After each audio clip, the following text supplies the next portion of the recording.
Hi guys, welcome back to my channel cutie bun. और आप लोग कैसे हो? Hope you all good. आप लोग सभी लोग काफ़ी अच्छे होंगे, मैं होप करती हूँ।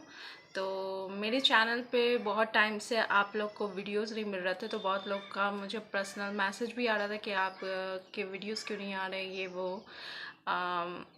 एक्चुअली मैं, अगर आप मेरे इंस्टाग्राम अकाउंट से मतलब कि आप मुझे देखते हो उस पर, तो आप लोग को एक छोटी सी मैंने हिंट दी थी। मैंने एक रील आपके साथ शेयर किया था जहाँ मैंने प्रियर पैंटीज़ का रील शेयर किया था। वहाँ मैंने आपको दिखाया था कि मैं प्रेगनेंसी कंसीव की हुई हूँ। तो रीज़न क्या था गाइस कि मैं 5 अक्टूबर को अपनी प्रेगनेंसी कंसीव की थी, और 5 अक्टूबर 2023 को। और मेरी शादी जो हुई थी वो थी 27 नवंबर 2022। एक साल भी नहीं बीता था, बट मैंने प्रेगनेंसी कंसीव कर ली थी। तो ये जो था, हम लोगों ने प्लान किया था 2 साल बाद, बट ये जो प्रेगनेंसी थी हम लोग की, ये अनएक्सपेक्टेड प्रेगनेंसी थी। बट फिर भी मैंने कंसीव की थी, जो कि मुझे पता चला था दिवाली के दिन, जो कि नवंबर में 12 तारीख को था। उसके अगले दिन मैंने चेक किया था, तो मुझे रिज़ल्ट जो मेरे आए थे वो पॉजिटिव आए थे। तो हम लोग का ऐसे भी टिकट हुआ था पटना जाने का। तो मैंने फिर भी अपने, मैं जहाँ रहती हूँ यूपी में, वहाँ उतना अच्छा मतलब डॉक्टर वगैरह वैसे नहीं है, लेकिन फिर भी मैंने चेकअप वगैरह करवाया, सब कुछ करवाया। और मुझे यहाँ का मतलब कि जिस तरीके का सर्विस था डॉक्टर लोग का, वो चीज़ मुझे अच्छा नहीं लगा, तो मैं पटना चली गई। पटना को मैं 26 नवंबर को मतलब कि मैं वहाँ पे उतरी थी। और मैंने शाम को हम लोग के फैमिली में 2-3 लोगों ने, मतलब कि प्रभा सिन्हा नाम की एक डॉक्टर है, जो कि कंकड़बाग थाना के जस्ट अपोजिट साइड में, मतलब उनका मानस नर्सिंग होम करके मतलब है, उसमें प्रभा सिन्हा बैठती हैं। प्रेगनेंसी से रिलेटेड गायनोकोलॉजिस्ट है वो। तो मैंने उन्हीं से दिखाया था, और मैं पूरे मंथ 9 मंथ जो थी मैं उन्हीं के अंडर थी। तो मैंने जो भी मतलब उन्होंने मेडिसिन मुझे दिया, जो भी मैंने खाया, जो भी मैं की, सब कुछ मैं उन्हीं के अंडर कर रही थी। और मैं हर एक चीज़ फॉलो करती थी। अगर उन्होंने मुझे एक तारीख को बुलाया है, तो मैं उसी तारीख को जाती थी। मैं कभी भी लेट नहीं होती थी। और मैं अपने मायके चली गई थी, क्योंकि मैं मतलब कि मतलब वहाँ पे मतलब ज़्यादा अच्छा मतलब मुझे लगता है, तो मैं वहाँ चली गई। वैसे मैं ससुराल भी रह सकती थी, बट फिर भी मैं मायके चली गई थी। तो मायके में मेरे पापा और मेरी मम्मी मेरा काफ़ी ख्याल रखते थे। तो मैं जब भी होता था मैं पहले जाती थी, मैं वहाँ पे दिखाती थी। इंजेक्शन्स वगैरह बहुत सारे चीज़ें लगती हैं, जैसे कि हम लोग को पता है प्रेगनेंसी में बहुत ही ज़्यादा पेनफुल रहता है। बट मेरा ऐसे ऐसे कर करके 9वां मंथ मेरा नज़दीक आ गया। जब मेरा 9वां मंथ चढ़ा था 8वें मंथ के एंड में मुझे एटलीस्ट मतलब कि एंड में ही मतलब मुझे थोड़ा थोड़ा शुगर का भी दिक्कत हो गया था, लेकिन फिर भी मैं उसे बैलेंस बहुत अच्छे से कर ली थी। मेरा जो लास्ट में जब प्रेगनेंसी के टाइम आया था, तब मेरा मतलब शुगर काफ़ी हद तक ठीक था, क्योंकि शुगर मेरा ज़्यादा नहीं बढ़ा था, वो 160 ऐसे कुछ रहता था। बट फिर भी मैंने उसको सारी चीनी शुगर प्रोडक्ट्स वगैरह, कर्ड वगैरह, ये सब कुछ मैंने छोड़ दिया था। तो सब कुछ मतलब कि मेरा मेंटेन हो गया था, और सब कुछ बढ़िया था गाइस। और मतलब कि उसके बाद क्या था कि जैसे ही मेरा 9th मंथ चला था, तो मेरी डॉक्टर जो थी प्रभा सिन्हा, वो मतलब कि हर एक वीक मुझे बुलाने लग गई थी, एक एक वीक पे बुलाने लगे थे। लेकिन हमेशा वीक पे बुलाती थी, तो रिसिप्ट में मुझे लिखती थी कि मैं तुम्हें देख ली हूँ, लेकिन फिर भी मैं यहाँ लिख देती हूँ कि तुम जब पेन होगा तो तुम यहाँ पे भर्ती हो जाना। फिर आज भर्ती होना है, मैं लिख देती हूँ। फिर उसके अगले दिन गई थी, एक वीक बाद बुलाई, तो फिर वो उसने मतलब भर्ती होना मुझे लिख दिया। फिर ऐसे ऐसे करके डिलीवरी डेट चुकी के 4 दिन पहले मैं डॉक्टर के यहाँ गई थी। तो वहाँ मेरा अल्ट्रासाउंड होना था, तो अल्ट्रासाउंड हुआ। अल्ट्रासाउंड में जब मैं गई, तो वहाँ पे अल्ट्रासाउंड किया गया, तो उन्होंने बोला कि बच्चा जो है 2 किलो 400 ग्राम का है, और आपका खाना वगैरह उसको नहीं लग रहा है अच्छे से। तो मेरी मम्मी ने वहाँ मुझे बोला कि डॉक्टर को बोला, जो अल्ट्रासाउंड देख रहे थे, कि ये तो इतना खाती है, इसका खाना जाता कहाँ है। तो उन्होंने कहा कि कभी कभी होता है कि खाना बच्चे को लगता नहीं है। और वो उन्होंने ये भी कहा कि ब्लड सर्कुलेशन, ब्लड जो है आपका अच्छे से बच्चे को नहीं पहुंच रहा है, ये वो। तो मैं काफ़ी डर गई थी उस चीज़ से, क्योंकि लेफ़्ट साइड सोने को बोला जाता है, वैसे मैं राइट साइड करवट लेके सोती थी। तो मैंने खाना खाना ज़्यादा कर दिया, और मैंने क्या किया उस वक्त से मैंने लेफ़्ट साइड सोना स्टार्ट कर दिया। जैसे भी हो, नींद आए या ना आए, लेफ़्ट साइड ही मैं सोती थी। तो ये हुआ डिलीवरी। और फिर मैंने 22 तारीख को मतलब अपना प्रेगनेंसी के लिए मैं गई दिखाने के लिए। तो 22 तारीख को दिखाने गई, तो उन्होंने कहा कि बच्चा वगैरह सब तैयार है, लेकिन फिर भी मैं लिख देती हूँ, अगर पेन होगा तो डायरेक्ट एडमिट हो जाना। तो वो लिख दी थी कि आज एडमिट होना है। तो उसके बाद जब मैं रिटर्न हुई 4 बजे शाम को, और जस्ट 5 बजे के बाद से मुझे थोड़ा थोड़ा पेन होने लगा। लेकिन मुझे लगा ये नॉर्मली पेन है, क्योंकि हम प्रेगनेंसी में अधिकतर फॉल्स पेन भी आते हैं, तो वो सब था। लेकिन 10 बजे तक मुझे कंटिन्यूस पेन रहा। तब मैंने अपने पेरेंट्स को बोला। मेरे पेरेंट्स ने मुझे 11 बजे वही मानस नर्सिंग होम में मुझे भर्ती किया। और जब भर्ती किए वो, तो वहाँ पे जैसे ही, जब भी ये डॉक्टर की जिम्मेवारी रहती है, जब भी आप भर्ती होती हैं तब आपको एक अल्ट्रासाउंड करा जाता है। मेरा कोई अल्ट्रासाउंड नहीं हुआ था उस टाइम, और मैं जस्ट वहाँ पे भर्ती हो गई।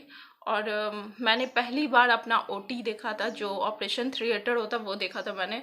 ऑपरेशन थिएटर में कुछ भी सामान वगैरह वैसा नहीं था, लेकिन फिर भी मेरे फैमिली की तरफ से बहुत लोग करवाए हुए थे, तो मुझे लगा कि नहीं भाई, फिर भी अच्छा होगा, सब कुछ सही होगा।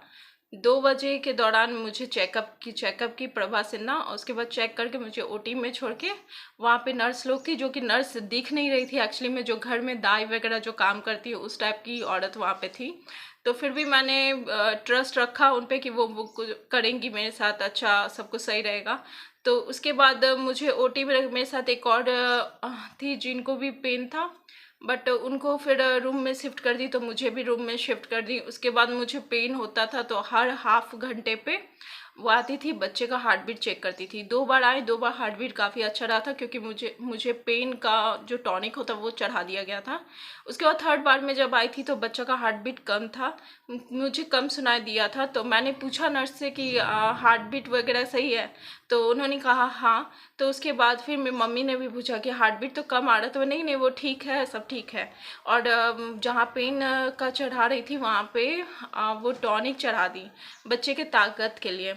उसके बाद हाफ आवर्स के बाद आई, तो मेरे बच्चे का हार्ट बीट उनको मिल ही नहीं रहा था।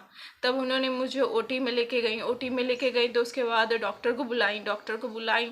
तो उन्होंने चेक किया, मुझे मुंह में ऑक्सीजन देना चाहा, ये सब किया। उसके बाद जब हम लोग नीचे अल्ट्रासाउंड में गए, तो पता चला कि बच्चे का हार्ट बीट है ही नहीं। मतलब कि इतना पेन मैंने सहा, पूरे डिलीवरी टाइम में पूरा पेन सहा। उसके बाद फिर बच्चा जब मेरा ख़त्म हो गया, तो मेरा भी जो ये था लाइफ था, काफ़ी रिस्की था, क्योंकि मेरा उस वक्त चूँकि बच्चा मेरे अंदर था, तो मेरा शुगर बीपी पूरा हाई हो गया था ऑपरेशन के दौरान। तो मेरा बच्चे पेट में से बच्चा को निकालना था। डॉक्टर वहीं बैठी हुई थी, और बाद में पता चला, जब बच्चा उच्चा सब निकल गया, तब पता चला बच्चा 2 किलो 400 ग्राम का नहीं था, वो था 4 किलो 500 ग्राम का था, 4.5 किलो का था। और एक्चुअली में अल्ट्रासाउंड का काफ़ी खराबी था वहाँ पे, अल्ट्रासाउंड ख़राब था। मुझे ये नहीं समझ में आया कि पटना जैसे शहर में इतना बड़ा लापरवाही कैसे हो सकता है। मीन्स मैंने अपना बच्चा नहीं देखा। मैं क्या कहूँ, मुझे कुछ कहना सही नहीं लग रहा है, लेकिन मुझे समझ में नहीं आया कि पटना जैसे शहर में इतना बड़ा लापरवाही कैसे हो सकता है डॉक्टर की वजह से। डॉक्टर जो इतने सारे पेशेंट का, वो एक बूढ़ी डॉक्टर है, और उन्होंने कितने लोगों का मतलब ऑपरेशन किया होगा। एक एक डॉक्टर पेट देख के पता लगा लेती है कि बच्चा का वेट कितना है, क्या है, लेकिन फिर भी वो हर चीज़ की, इनफैक्ट एक प्रेगनेंसी के दौरान जो मतलब चेक होता है, सब कुछ चेक वगैरह हुआ। इवन उनको पता था अल्ट्रासाउंड में, उनका एक्चुअली उनकी बहू अल्ट्रासाउंड पे बैठती थी, लेकिन बहू भी उनकी प्रेग्नेंट थी, तो इस वजह से उनका बेटा अल्ट्रासाउंड पे बैठता था, जो कि मुझे नहीं लगा कि काफ़ी स्किल्ड था वो। क्योंकि अगर आपका अल्ट्रासाउंड ख़राब था तो आप मुझे बोल देती कि आप कहीं और अल्ट्रासाउंड करवा लो। मुझे पता भी नहीं था कि अल्ट्रासाउंड इतना उनका ख़राब था। बाद में मुझे सब कुछ पता चला, और हम लोग चूँकि वो रिपोर्ट जो हम लोग के पास था 2 किलो 400 ग्राम का, वो सब कुछ उन्होंने मांगा तो मेरे पापा ने दे दिया कि ऑपरेशन के टाइम कुछ चेक करना होगा। तो उन्होंने वो जो रिपोर्ट था जिसमें 2 किलो 400 ग्राम का बच्चा लिखा हुआ था, वो उन्होंने फाड़ दिया और फेंक दिया। जब मेरे पापा ने वो मांगा तो वो बोली कि मेरे पास तो है नहीं वो चीज़। मुझे ये चीज़ एकदम नहीं समझ में आया। मतलब कि मैं आज भी बहुत ज़्यादा ये सब चीज़ सोच सोच के मैं काफ़ी ज़्यादा ये होती हूँ, फील करती हूँ। मैंने प्रेगनेंसी कंसीव की, लेकिन मेरे हाथ में वो बच्चा आया ही नहीं है और ना मैंने उसको देखा। मेरा जब ऑपरेशन हो रहा था मैं काफ़ी ज़्यादा तड़प रही थी उस वक्त, और मेरा जो बीपी था बहुत ज़्यादा हाई था, और मेरा शुगर भी बहुत ज़्यादा हाई हो गया था ऑपरेशन के दौरान। उसके बाद फिर जब मैं उठी तो मुझे तो वैसे जब मैं उठी हुई थी तभी मुझे पता चल गया था कि मेरा बच्चा नहीं है। और जब एनेस्थेसिया मुझे दिया गया था तो उससे पहले मेरे बच्चे को सब लोगों ने मतलब कि जो क्रियाक्रम जो भी होता है वो सब किया सबों ने, और लेकिन मैं अपना बच्चा नहीं देख पाई। मैंने बहुत बड़ा लॉस अपने लाइफ में सहा है, और मुझे लगता है कि जो भी लॉस मैंने सहा है वो कोई ना सहे, इसलिए मैं ये वीडियो आप लोग के थ्रू शेयर कर रही हूँ। और कहीं ना कहीं ये इस चीज़ का रीज़न भी है कि मैं अभी तक अपने यूट्यूब पे वीडियोस क्यों नहीं अपलोड की। मैं ये सब सारी चीज़ों से काफ़ी ज़्यादा ओवरकम निकलना चाह रही हूँ, बट मैं निकल नहीं पा रही थी बहुत टाइम से। अभी ये चूँकि 22 जून को हुआ था, ये सारा चीज़ 22 जून को हुआ था, क्योंकि 22 जून को मैं भर्ती हुई थी और 23 जून को सुबह को बच्चा डेथ हो गया था 4 से 5 बजे के बीच। जो भी हुआ, जो भी रीज़न था, मुझे बहुत ज़्यादा लगा है, चूँकि वो मेरा एक्चुअली में बच्चा था। मैंने हर चीज़ 9वें फर्स्ट मंथ से लेकर 9वें मंथ तक मैंने हर चीज़ फील किया, हर चीज़ देखा, महसूस किया। खाना खाया तो हलचल वगैरह सब कुछ। इनफैक्ट मैं आपको एक वॉलपेपर, आपको थंबनेल के थ्रू भी आपको एक फ़ोटो दिखाऊंगी। मैंने हर चीज़ फील किया है, जैसे कि हर एक माँ मतलब कि प्रेगनेंसी के दौरान महसूस करती है, लेकिन आज वो बच्चा मेरे पास नहीं है। मैं हर दिन ऐसा रहता है कि हर दिन मैं रोती हूँ, लेकिन मेरी मेरी स्ट्रेंथ जो है सबसे ज़्यादा मेरे हस्बैंड है। मेरे हस्बैंड ने मेरा बहुत सपोर्ट किया है। मेरे मायके वाले, मेरे ससुराल वाले सब लोगों ने बहुत ज़्यादा सपोर्ट किया है। इन लोगों ने बहुत ज़्यादा सपोर्ट किया है। इनफैक्ट मेरे हस्बैंड जो हैं उनको पता है कि मैं किस चीज़ों से अभी गुज़र रही हूँ, इस वजह से वो जो है वो काफ़ी ज़्यादा सपोर्टिव है मेरे लिए। और मैं बहुत ज़्यादा शुक्रिया अदा करती हूँ कि आज मेरे पास भले बच्चा नहीं है, लेकिन मेरे पास मेरा हस्बैंड है जो मेरा केयर इतना ज़्यादा करते हैं। एंड मेरी फैमिली भी बहुत अच्छी है कि उन लोगों ने मेरे लिए बहुत कुछ किया जो भी है। और यही सब रीज़न था, और ये सब चीज़ की वजह से मैं अपने आप को फेस नहीं कर पा रही थी बहुत टाइम से। और ये सारी चीज़ों से मुझे निकलने में काफ़ी ज़्यादा टाइम लग गया, और शायद अभी भी नहीं निकल पा रही हूँ। मेरा इससे पहले भी 2 बार एक्सीडेंट हुआ है, बट मुझे लगा था वो सारे एक्सीडेंट से मैं निकल पाऊँगी कि नहीं निकल पाऊँगी, क्योंकि 1 महीना तक मैं बेड पे थी। बट फिर भी मैं वो सब चीज़ से ओवरकम हो गई। लेकिन ये जो पेन है ये बहुत ज़्यादा है, और मुझे नहीं पता है कि मैं इससे कब निकलूँगी या फिर नहीं निकलूँगी। मैं पहले कोई पूजा उतना नहीं करती थी, मैं बहुत कम पूजा करती थी। जैसे मैं एकम अष्टमी करती थी, मैंने 16 सोमवारी किया, बट मैं रेगुलर पूजा जल्दी नहीं करती थी। मैं हमेशा खा पी लेती थी और कभी पूजा नहीं करती थी। बट अब मुझे इतना बेचैनी लगता है कि मैं डेली पूजा करती हूँ, क्योंकि मुझे मुझे यही सब चीज़ से मतलब कि शांति मिलती है बहुत ज़्यादा। और पता नहीं मैं इस पेन को कभी ख़त्म कर पाऊँगी नहीं कर पाऊँगी। बट और एक और बात, जो बच्चा मैंने खोया वो लड़की थी, और मैं चाहती हूँ कि मेरी लाइफ में फिर जल्दी से वो आए जो भी है। और पता नहीं भगवान का क्या था, क्यों ऐसा हुआ मुझे नहीं पता चला। लेकिन मैं भगवान से प्रे करती हूँ, और प्लीज़ आप लोग से भी ये करती हूँ कि आप लोग भी मेरे लिए प्रे करें कि मैं ठीक हो जाऊँ, सब वो चीज़ों से निकल जाऊँ, क्योंकि ये जो पेन है बहुत ज़्यादा है, और मुझे पता है कि मैं इस पेन से कभी नहीं निकलने वाली। मुझे पहले ये सब चीज़ फील नहीं होता था, बट अब जो है मैं एक्चुअल लाइफ में काफ़ी खुश रहती हूँ, क्योंकि मुझे हर चीज़ें अच्छी मिली है, चाहे वो मेरे हस्बैंड हो, चाहे फैमिली हो मेरी ससुराल की, चाहे मेरे मायके की फैमिली हो, सब लोग मेरे लिए अच्छे हैं। बट मुझे फिर भी एक दुख मिला ऐसा, जो कि मैं कभी भी नहीं भुला सकती हूँ। अब पता नहीं आगे भुला पाऊँगी कि नहीं भुला पाऊँगी, बट मैं ये सब चीज़ों को फेस नहीं कर पा रही। इस वजह से मैं आप लोग के साथ भी नहीं बात कर पा रही थी। इसी वजह से मैं यूट्यूब बनाना भी बंद करती थी। हालांकि सॉरी बोलती हूँ, क्योंकि ये सब मतलब मुझे करते रहना चाहिए था, दिखाना चाहिए था। बट बहुत लोग बोलते हैं कि प्रेगनेंसी में वीडियोस नहीं बनानी चाहिए, नज़र लग जाता है, ये हो जाता है, वो हो जाता है। मैं ये सब नहीं मानती थी पहले डे से, बट फिर भी मैं ये सब चीज़ों को नेगलेक्ट करती हूँ। लेकिन जो भी हुआ, डॉक्टर की गलती थी। उनका अल्ट्रासाउंड मशीन ख़राब था, तो ऑब्वियस ही बात है उनको अल्ट्रासाउंड मशीन ठीक करना चाहिए था, क्योंकि सिर्फ मैं ही वहाँ नहीं थी।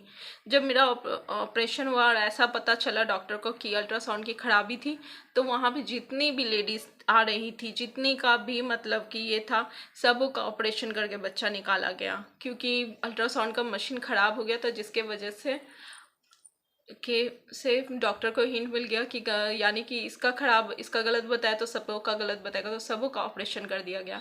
लेकिन मेरे साथ ऐसा हुआ, मेरे बच्चा को कुर्बानी देना पड़ा, जो भी है। बट मैं सिर्फ आपसे ये रिक्वेस्ट करूँगी, जो भी लोग हैं जो प्रेग्नेंट लेडीज़ हैं, एक डॉक्टर के थ्रू मत जाइए। मेरी ये रही कि मैंने बहुत ज़्यादा ट्रस्ट कर लिया डॉक्टर पे, मैंने उनको भगवान समझ लिया। एक्चुअल में हर डॉक्टर भगवान नहीं होता, और इतना ज़्यादा ब्लाइंड ट्रस्ट होना भी नहीं चाहिए। अगर आप प्रेगनेंसी में कभी भी मतलब कि दिखाती हैं डॉक्टर को, ऑलवेज 2 तरह से अल्ट्रासाउंड करवाइए। अगर आप एक डॉक्टर जहाँ दिखाती हैं वहाँ का अल्ट्रासाउंड करवाती हैं, तो ये कभी मत कीजिए। हमेशा अल्ट्रासाउंड दिखाइए, लेकिन 2 जगह दिखाइए हमेशा। और ट्राई कीजिए 2 डॉक्टर से कनेक्ट रहते हुए, और अपना अपना मतलब हर चीज़ का नॉलेज लेते रहिए। जो भी रिपोर्ट में आता है एक एक चीज़ जानते रहिए। मैं जब भी रिपोर्ट देखती थी, मुझे कुछ भी नहीं समझ में आता, मैं यूट्यूब खोलती थी, मैं तुरंत सब कुछ देखती थी, उसका गूगल में जाके देखती थी, हर जगह जाके देखती थी। बहुत कुछ मैंने किया। मैं अपना डाइट एकदम मेंटेन रखती थी। मैं हर रोज़ नारियल पानी पीना, ऑरेंज खाना, कर्ड खाना, हर चीज़ करना, अपने बच्चे को किस तरीके से हेल्थ देना है, न्यूट्रिशन देना, मैं हर चीज़ देखती थी। और मैंने बहुत सारे वीडियोस भी बनाए थे कि मैं आपके साथ शेयर करूँगी, बट मैं शेयर नहीं कर सकती अब, क्योंकि वो बच्चा मेरे साथ है ही नहीं अब, तो मैं वो शेयर कर ही नहीं सकती अब किसी के साथ। मैंने सोचा था कि सभी लोग बोलते थे कि ये ऐसा करने से नज़र लग जाता है, ये हो जाता है, तो इसलिए मैंने वीडियोस वगैरह सब कुछ बना के रखा था कि मैं जब मेरा बच्चा हो जाएगा तब मैं ये सब मतलब कि लाइव दूंगी, बच्चा मतलब अपलोड वगैरह करूँगी, आप लोग के साथ शेयर करूँगी ये सारे वीडियोस। बट मैं अब नहीं कर सकूँगी ये सारे वीडियोस, क्योंकि मैं बहुत ज़्यादा पेन में हूँ, और मुझे नहीं पता कब ख़त्म होगा, कैसे ख़त्म होगा, लेकिन फिर भी मैं ट्राई करूँगी कि ये सारी चीज़ ख़त्म हो जाए। तो गाइज़, आज के बाद से आपको मेरी वीडियोस जो है हर एक टाइम पे मिलेंगी। And sorry for delay, her video जितना भी लेट हुआ सबके लिए सॉरी। तो गाइज़, अब मैं मिलूँगी अपने अगले वीडियोज़ में। तो गाइज़, बाय।